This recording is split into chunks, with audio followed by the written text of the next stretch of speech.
Le, masuk sini dong muka lu, Le. Belum pernah lihat kan Tile pakai batik tuh.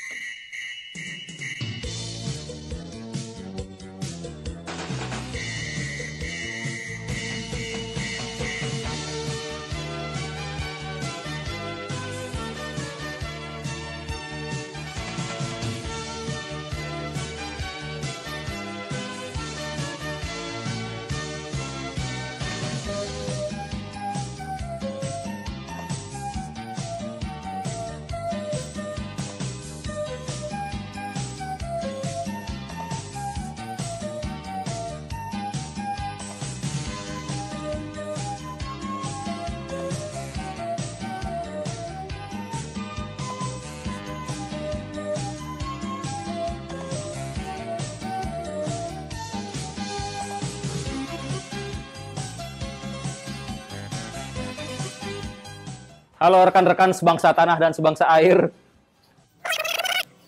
Halo teman-teman Smartscapers Indonesia dimanapun kalian berada. Apa kabar kalian? Semoga kalian semua nggak kebanjiran ya. Lu kebanjiran nggak, Sep? Kebanjiran. Ya, seperti kalian lihat tadi, gue jalan dari kosan sampai ke sini itu hujan ya. Baru berhenti hujan. Seharian dari siang tadi, sore ini baru berhenti. Ini kita jam 6:15, tanggal 10 Januari. Kalau kalian ingat yang video sebelumnya yang gua nyeting Brazilian style, kondisinya kayak gini sekarang itu tanggal 28 Desember, berarti udah kurang lebih 13 hari ya, kurang dari 2 minggu. Nah, kondisinya kurang lebih begini, kita terserang algae, lalu nanti gua akan nunjukin gimana kita cara maintenance-nya ya. Kita nggak usah khawatir kalau kena algae, memang itu suatu hal yang wajar untuk sebuah akuarium baru, terutama brown algae atau green spot algae ya. Nah, mungkin kita langsung zoom aja, ngeliatin kondisi yang dekatnya gimana. Ya, kondisinya kurang lebih kayak gini sekarang.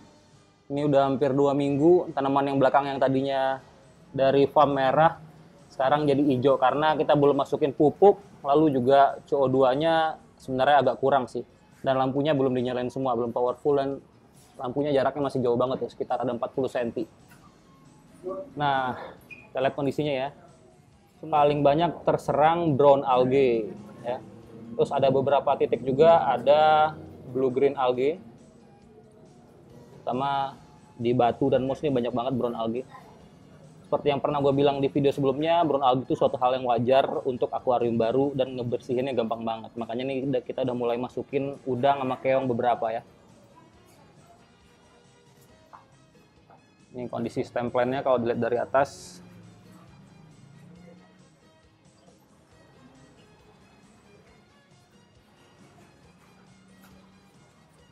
Terus ternyata dari si kliennya minta berubah sedikit hardscape-nya, jadi agak ada ditambahin batu di sini. Ini tambahin batu, terus pasir yang belakang yang jalan agak ditinggiin juga. Ya, nama juga klien, kita harus ngikutin ya. Oke, kurang lebih kayak gitu.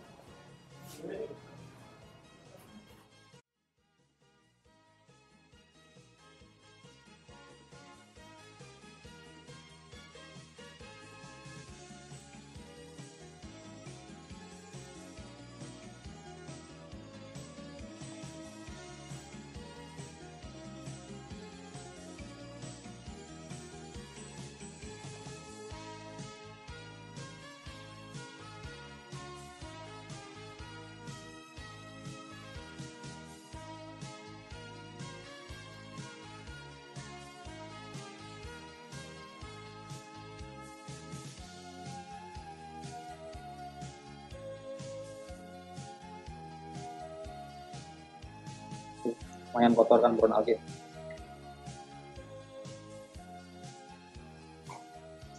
Penuhan, airnya kurang dikit.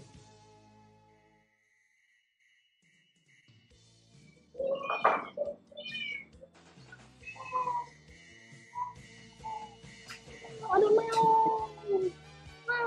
Mau minum, Mel? Mau minum? Kucingnya Asep. Oke, kita lanjut. Nah.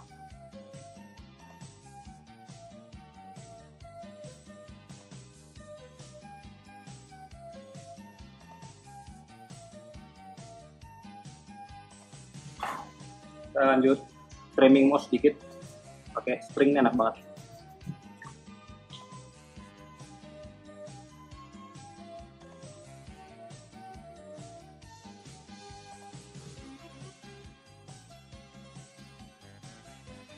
Walaupun belum terlalu gondrong, tapi kita trimming dikit aja stemnya. Pakai Web Sisters Ultimate.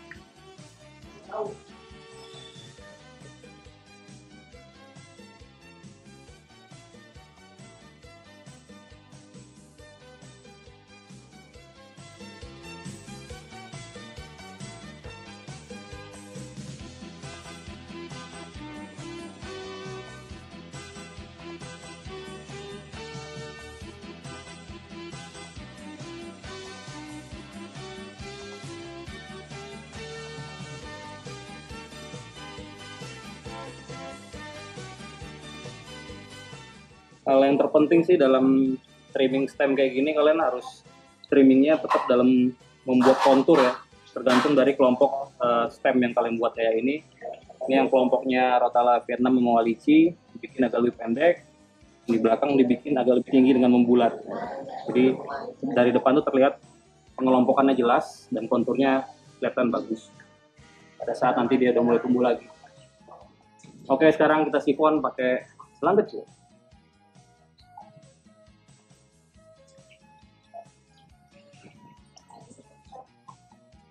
Di sifonnya sambil tepok-tepok ini biar keluar semua kotorannya.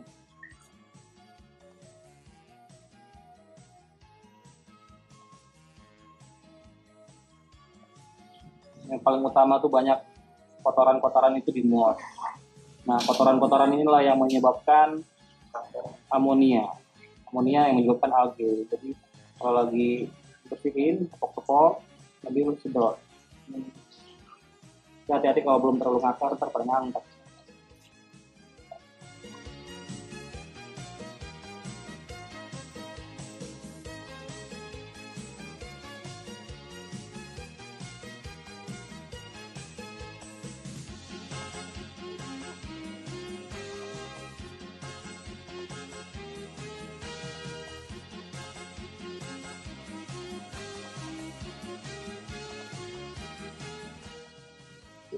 Kalau ganti air sih biasanya 50-70% sih cukup.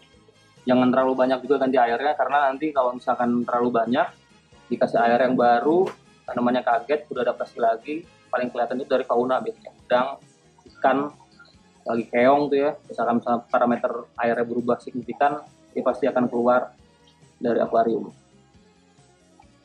Sama buat kalian tuh yang sering nanya durasi lampu, kalau akuarium baru ataupun akuarium lama, jangan dikasih 6 jam doang fotosintesisnya, kasihan.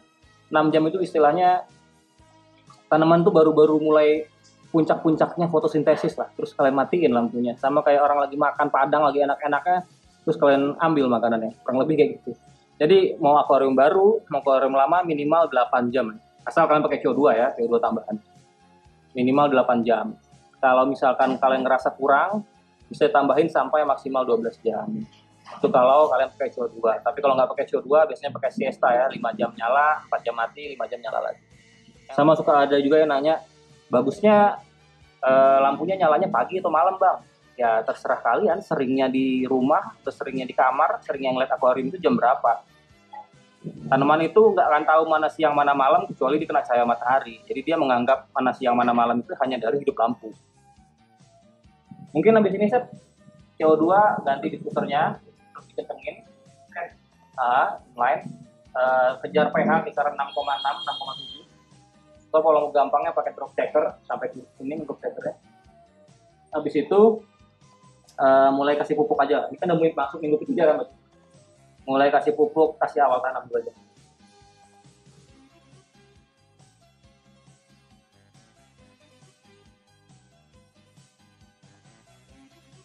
Nah, selagi nunggu airnya penuh lagi, kalian juga suka banyak yang nanya ya, penempatan apa namanya, posisi in out filter, skimmer, sama diffuser tuh baiknya gimana kan?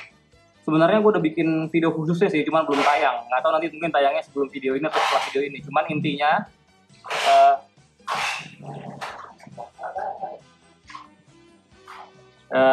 intinya, si inletnya taruh di pojok yang sama dengan yang outlet. Lalu kalau kalian punya surface skimmer ataupun power head yang lain, taruh juga di pojok yang sama. Atau kalau misalkan powernya kurang gede, ini arusnya kurang kencang, si power head atau surface skimmernya ini bisa ditaruh di sudut yang berseberangan diagonal, which is berarti di sini. Cuman karena di sini penuh sama stem, si surface skimmernya nggak muat ya. Jadi kita taruh semuanya di pojok sini yang sama. Kenapa gitu ya? Supaya nanti airnya bisa muter ke sana, nembak kayak berlawanan arah jarum jam kalau kayak gini ya. Tapi kalau misalkan si surface skimmernya kalian taruh di posisi pojok yang sini, pada saat ini air disedot terus keluar dari sini, yang arus dari sini malah dilawan lagi sama surface skimmer. Jadi arusnya cuman arahnya di area depan doang, di belakang nggak kena arus. Nah, kenapa arus sama oksigen itu? Kenapa arus itu penting ya? Karena arus bisa ngebawa oksigen, CO2 sama nutrisi. Ya, lalu posisi CO2 di mana taruhnya? Diffusernya. Biasanya sih gue taruh di berseberangan dengan output yang paling kencang ya. Kalau di sini kan output paling kencangnya ya dari daily pipe ya, berarti si diffusernya ditaruh di seberangnya. Kalau misalkan ini kurang kencang sehingga si CO2-nya kurang ke bawah arusnya, ya taruhnya di bawah sini. Di bawahnya si output yang paling kencang. Ya paling enak sebenarnya inline sih. Nah, lalu itu CO2. Kalau untuk oksigen ya kalian nggak perlu pakai Twin Star ataupun si Heroes Ductor ya, cuman pakai surface skimmer, pastiin permukaan airnya selalu bersih, lalu si lily pipe-nya agak diangkat sedikit ke atas biar ada sedikit riak air di permukaan air. Surface agitation istilahnya itu sudah sangat cukup untuk perputaran CO2 ke udara dan oksigen dari udara masuk ke air ya. Jadi jangan mikirin CO2 doang, oksigen juga harus dipikirin karena bukan hanya tanaman sama ikan, bakteri nitrifikasi juga butuh oksigen untuk dia melakukan penguraian amonia ke nitrit dan nitrat. Semakin tinggi amonia kalian di akuarium, semakin tinggi pula ketergantungan bakteri terhadap oksigen. Ya. Makanya di bawah substrat kita pakai yang berpori supaya banyak oksigennya, ada aliran udara dan aliran air. Lalu di permukaan juga kita harus kasih oksigen juga. Nah, oksigen itu sifatnya dia lebih ringan dibanding CO2. Jadi kalau ada CO2 sama oksigen di akuarium kalian, pasti CO2 itu lebih mengumpul di area bawah. Oksigen di area atas. Itulah kenapa kalau misalkan CO2-nya kebanyakan, oksigennya kurang, si ikan pasti akan ke permukaan air karena kadar oksigen di permukaan itu lebih tinggi. Ya. Nah, untuk itu kita harus membuat arus yang rata supaya CO2 sama oksigen itu bisa mix ataupun bisa larut di air dengan kadar yang sama-sama tinggi. Jangan takut kalian oksigen masukin di aquascape akan membuang CO2. Enggak. Mereka independen, tidak saling mempengaruhi. Kalian bisa dapat oksigen yang tinggi di air, bisa juga dapat CO2 yang tinggi di air dalam waktu yang bersamaan. Ya, mungkin kurang lebih tahapnya kayak gitu untuk maintenance. Kita tunggu airnya penuh, habis itu kita jalanin filternya, nanti kita closing. Oke.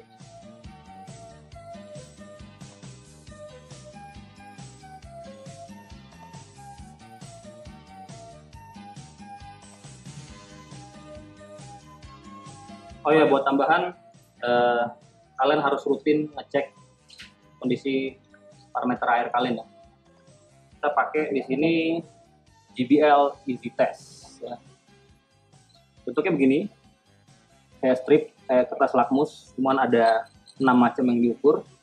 Gampang, tinggal cara pakainya masukin ke air 2 detik sampai 3 detik, lalu dikibas-kibasin. Untuk yang CL2 udah bisa langsung diukur. Tinggal disamain warnanya kayak gini.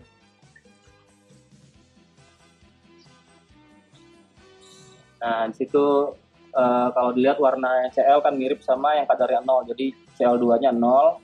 Kalau lihat ini yang kotak kedua warna kuning itu adalah pH. Kurang lebih warnanya mirip ke antara 6,4 sama 6,8 lah ya. Jadi kurang lebih pH-nya 6,6. Berarti air sini tuh air barunya bagus tuh. pH-nya rendah, ada 6,6. Lalu yang di atasnya adalah ngukur KH ya, yang hijau itu. Kurang lebih akan mirip dengan di sekitar sini lah ya, antara 3 sampai 6 ya, katakanlah 5 ya. Atau ya kurang lebih KH-nya 5. Lalu GH-nya yang 4 kotak ini, ada yang biru sama yang ungu. Kalau disamain kan berarti mirip sama yang ini ya. Sebelahnya tuh, berarti GH-nya 4. Lalu di atasnya lagi itu adalah mengukur NO2 atau nitrit, itu sama dengan 0 karena warnanya putih.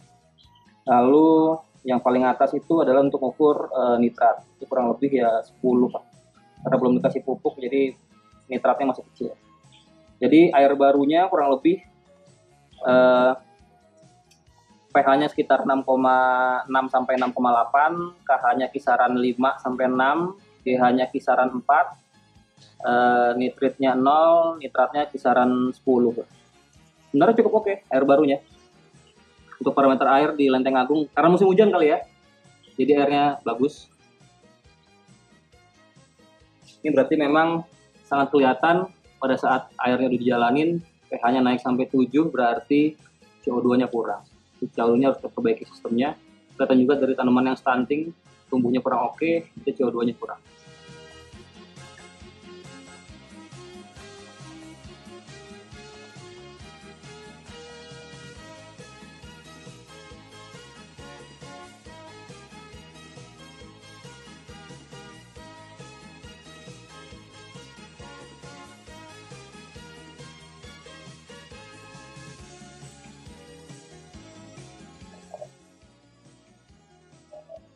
Seperti yang bisa kalian lihat, kapu-kapunya ini muter.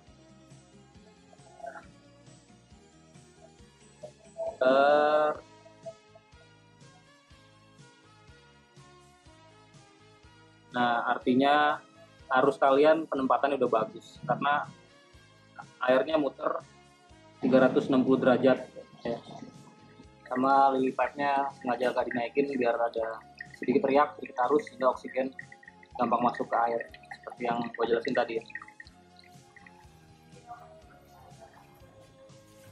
Oke, ya inilah hasil maintenance tadi kalau mau lihat detailnya.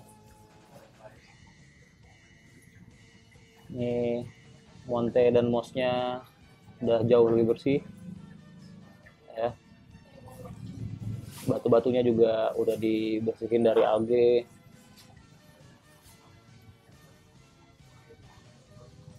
Terus templates-nya juga tadi udah di trimming dikit biar lebih rapih, biar lebih bentuk konturnya.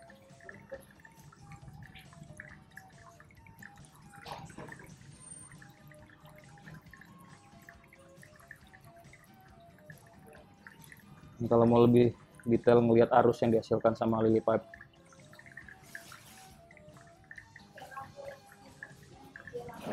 Kalau mau lihat pertumbuhan nih dari samping nih kelihatan banget. Ini ada hair grass sama stem plants. Kalau lihat akarnya udah mulai panjang, kelihatan ya, udah mulai running ke bawah tuh. Bahkan ini stem plants-nya juga tuh. Udah bahkan akarnya udah ada yang nyampe ke power growth. Jadi udah sekitar berapa tuh panjang akarnya? Udah kisaran 10 cm kali.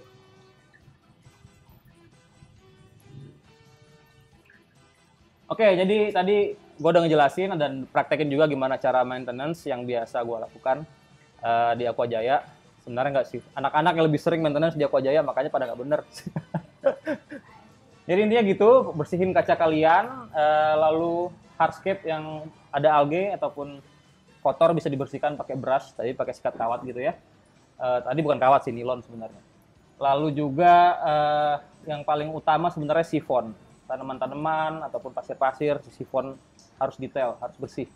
Lalu kalau diperlukan tanamannya kalian trimming ya, biar terutama stem nih, kalau misalnya udah terlalu rimbun nanti dia bawaannya nggak kena cahaya, akhirnya bisa busuk batang, terus akhirnya udah ngambangnya lepas.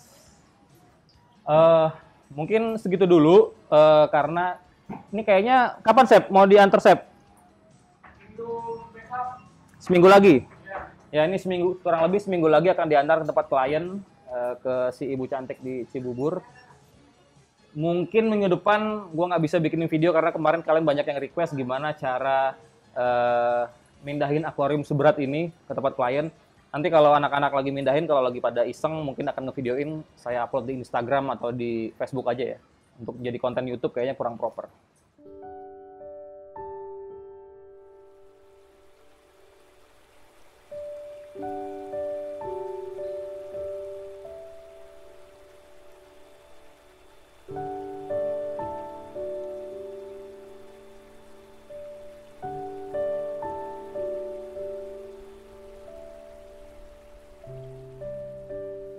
Gimana tadi maintenance-nya? Mudah apa susah? Aquascape itu emang tidak mudah, tapi tidak susah kalau kita mau belajar. Makanya saksikan terus Aquajaya Aqua Reset, channel lengkap belajar aquascape. Be Smartscapers. Jangan lupa like, share, subscribe channel ini, dan juga nyalakan lonceng notifikasi biar tidak ketinggalan video-video dan giveaway terbaru dari kita ya. Akhir kata, assalamualaikum warahmatullahi wabarakatuh. Bang Wen pamit. Ciao. Halo Smartscaper, oke, udah jelas videonya tadi yang dijelasin. Ganti orang sih? Hah? Ada sana. Tar dulu, gue juga mau masuk YouTube, Jangan lu gue gantian lah. Tar dulu, gue dulu. Pengen tenar doang. Tadi ngapain aja? Hah? Tadi lu ngapain ya? Gua lupa sih sebenarnya. Kayaknya gimana ya? Nah, atau gini deh, lu punya tips atau trik gak kalau buat maintenance? Buat tips and trick buat maintenance. Yang pertama, lu harus bersihin semua akuarium lu yang kotor sampai bersih. Ya iya. Sama lu kalau misalkan tanaman lu udah panjang stem itu lu gunting-guntingin sampai sesuai batasannya yang dilihat enaknya. Semua orang juga tahu. Iya. Udah sih itu juga. Udah. Udah cukup tenar lu di sini udah.